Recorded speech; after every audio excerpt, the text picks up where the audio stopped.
여러분, 오늘 들려드릴 이야기는 정말 믿기 어려운 일이지만 실제로 벌어진 일입니다. 53세 윤정숙 씨의 이야기죠. 30년간 전업주부로 살아온 정숙 씨는 새벽 5시면 어김없이 일어나 시장에 갑니다. 오늘도 마찬가지였어요. 시금치 한 단이라도 더 싸게 사려고 세 군데 가게를 둘러보고 고등어도 가장 싱싱한 것으로 골라 담았습니다.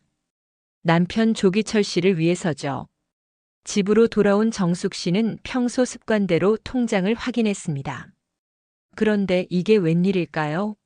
30년간 한 푼, 두 푼 모은 1억 원이 말 그대로 증발해버린 겁니다. 손이 덜덜 떨렸죠. 혹시 은행 시스템에 오류가 있나 싶어 다시 한번 확인해 봤지만 결과는 같았습니다.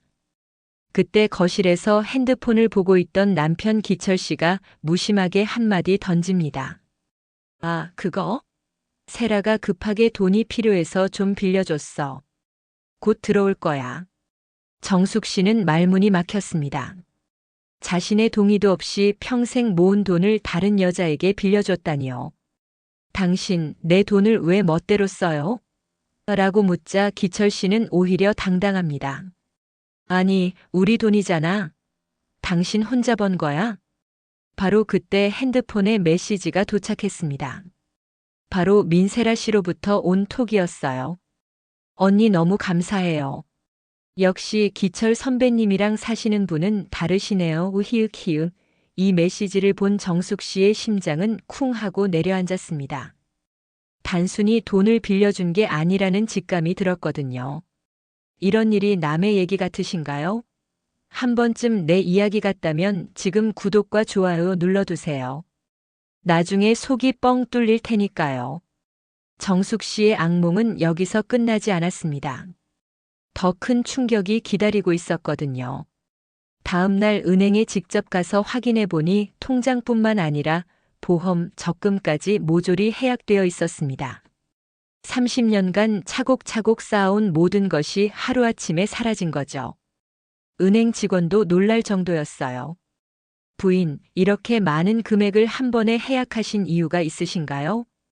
집으로 돌아온 정숙 씨는 남편을 다그쳤습니다. 하지만 기철 씨의 반응은 더욱 가관이었어요. 나중에 다 갚는다니까. 왜 이렇게 호들갑이야? 세라가 부동산 투자로 돈 벌어서 몇 배로 불려줄 건데. 오히려 적반하장이었습니다. 정숙 씨가 소리를 높이자 기철 씨는 짜증을 내며 나가버렸죠. 그때 친구 말순 씨가 찾아왔습니다. 정숙 씨의 오랜 친구인 김말순 씨는 평소 말이 많고 잔소리꾼으로 유명하지만 눈치만큼은 누구보다 빨랐어요. 정숙 씨의 표정을 보자마자 뭔가 심상치 않다는 걸 알아챘습니다. 정숙아, 무슨 일이야? 얼굴이 왜 그래? 정숙 씨는 그간의 일을 털어놓았습니다. 말순 씨는 듣자마자 고개를 흔들었어요. 이상해, 너무 이상해.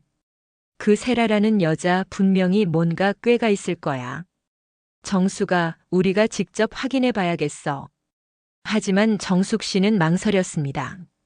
30년을 함께 산 남편을 의심한다는 게 쉽지 않았거든요. 그래도 마음 한구석엔 불안함이 자리 잡고 있었습니다. 과연 이 의심이 현실이 될까요? 결국 정숙 씨는 말순 씨의 제안을 받아들였습니다. 평생 처음으로 남편을 미행하기로 한 거죠. 말순 씨는 이미 계획을 세워뒀어요.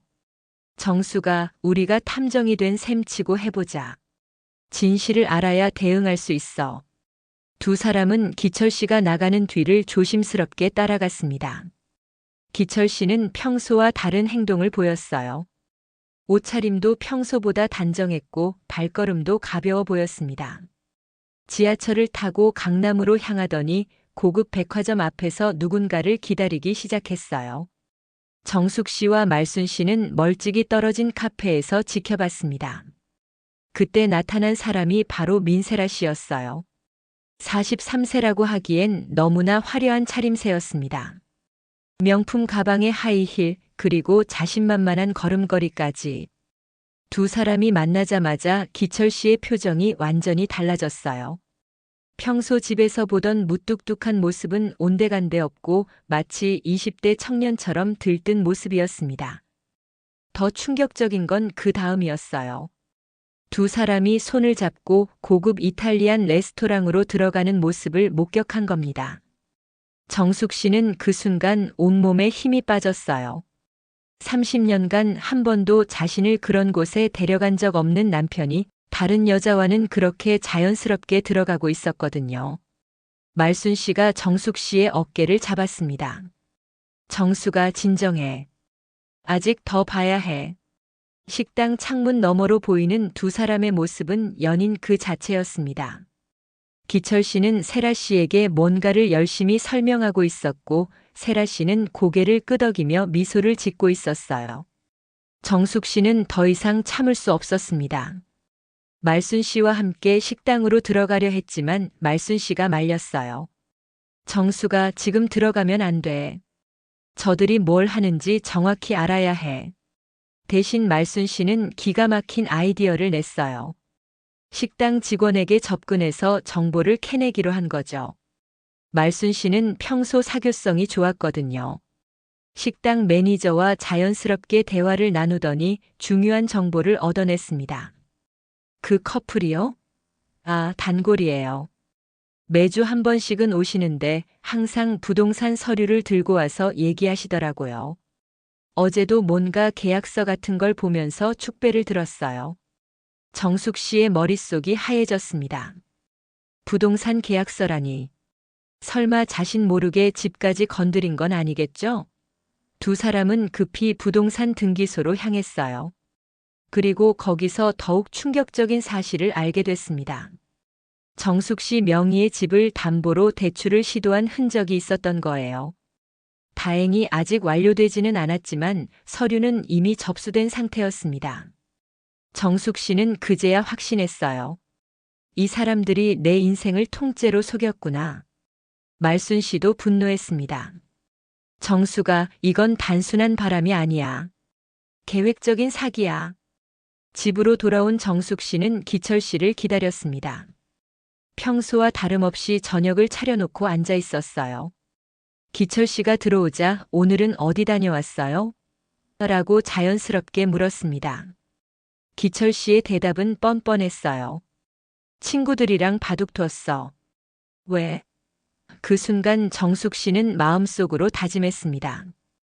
이제 더 이상 당하고만 있지 않겠다고요. 하지만 표면적으론 아무것도 모른 척했어요. 복수는 차갑게 계획적으로 해야 한다는 걸 직감적으로 알았거든요. 정숙 씨는 그날 밤 한숨도 잘 수 없었습니다. 옆에서 코를 고는 남편을 보면서 30년간의 결혼 생활이 주마등처럼 스쳐 지나갔어요. 새벽 5시에 일어나 도시락을 싸주고 양말을 정리해주고 병원에 갈 때마다 함께 따라갔던 모든 순간들이 허무하게 느껴졌습니다. 하지만 동시에 분노도 치밀어 올랐어요.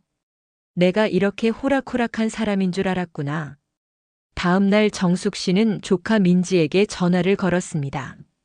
민지는 30대 미혼으로 변호사 사무실에서 일하고 있었어요. 이모, 무슨 일이세요? 목소리가 이상해요. 정숙 씨는 조심스럽게 상황을 설명했습니다. 민지는 듣자마자 분노했어요. 이모, 이건 명백한 재산 편취예요. 가만히 있으면 안 돼요. 민지와 말순 씨는 정숙 씨를 위한 작전 회의를 열었습니다. 카페에 모인 세 사람은 마치 스파이 영화의 한 장면 같았어요. 민지가 먼저 말을 꺼냈습니다. 이모, 복수하려면 제대로 해야 해요. 감정적으로 접근하면 오히려 손해볼 수 있어요. 말순 씨도 동의했어요. 맞아, 정숙아. 우리가 더 똑똑해야 해. 계획의 첫 단계는 연기였습니다.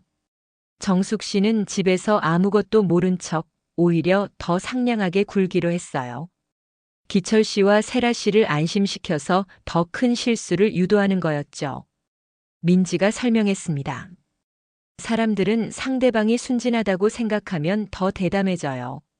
그때가 바로 꼬리를 잡을 기회예요. 그날부터 정숙 씨의 연기가 시작됐습니다. 기철 씨가 늦게 들어와도 뭐라 하지 않았고 오히려 고생 많으셨어요 라며 따뜻한 차를 끓여줬어요. 기철 씨는 점점 방심하기 시작했습니다. 심지어는 세라 씨를 집으로 데려오기까지 했어요. 여보, 세라야.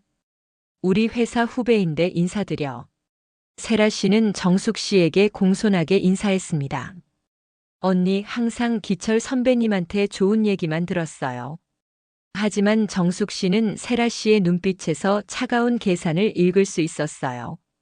그 순간 확신했습니다.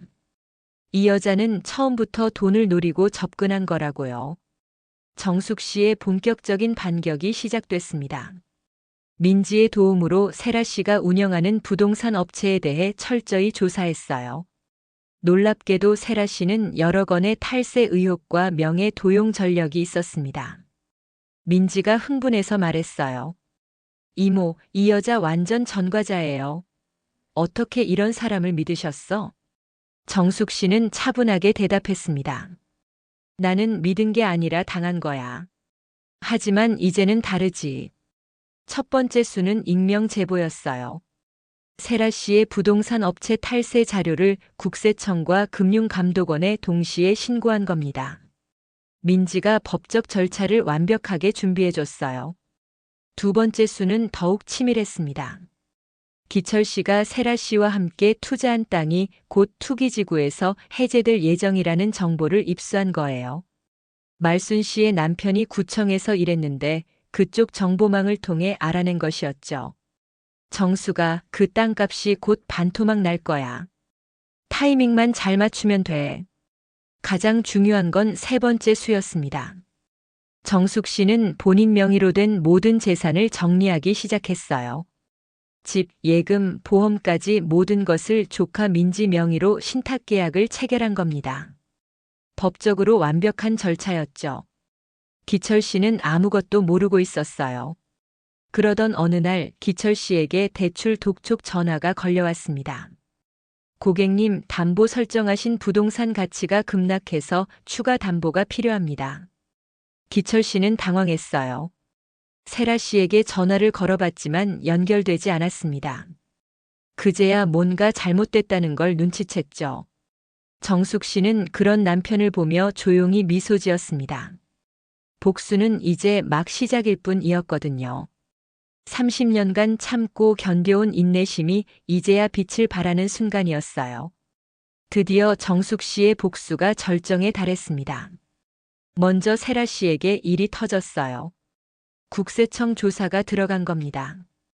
탈세 혐의는 물론이고 명예 도용과 부정거래까지 줄줄이 드러났죠. 세라 씨는 급히 기철 씨에게 전화를 걸었어요. 선배님, 큰일 났어요. 당장 돈이 필요해요. 3억은 있어야 해요. 기철 씨는 식은땀을 흘렸습니다. 자신이 가진 건 세라 씨에게 빌려준 돈뿐이었는데 그마저도 땅에 투자해서 묶여있는 상황이었거든요. 더군다나 그 땅값이 갑자기 폭락하기 시작했어요. 투기지구 해제 소식이 공식 발표된 거였죠. 하룻밤 사이에 투자금의 절반이 날아갔습니다. 정숙 씨는 이 모든 상황을 조용히 지켜보고 있었어요. 기철 씨가 전화를 받으며 다급하게 나가는 모습, 밤늦게 돌아와서 술을 마시며 한숨 쉬는 모습까지. 30년간 자신이 느꼈던 불안과 걱정을 남편이 고스란히 경험하고 있는 거였죠. 며칠 후 기철 씨는 정숙 씨에게 다가왔습니다. 여보, 미안한데 혹시 돈 좀 빌릴 수 있을까? 급한 일이 생겨서. 정숙 씨는 순진한 표정으로 대답했어요. 무슨 돈이요? 우리 통장에 돈이 있나요? 기철 씨는 그제야 깨달았습니다. 자신이 해약한 모든 금융상품들 그리고 정숙 씨 명의로 된 모든 재산이 어디로 갔는지 말이에요. 여보, 집은? 우리 집 등기는 어떻게 된 거야?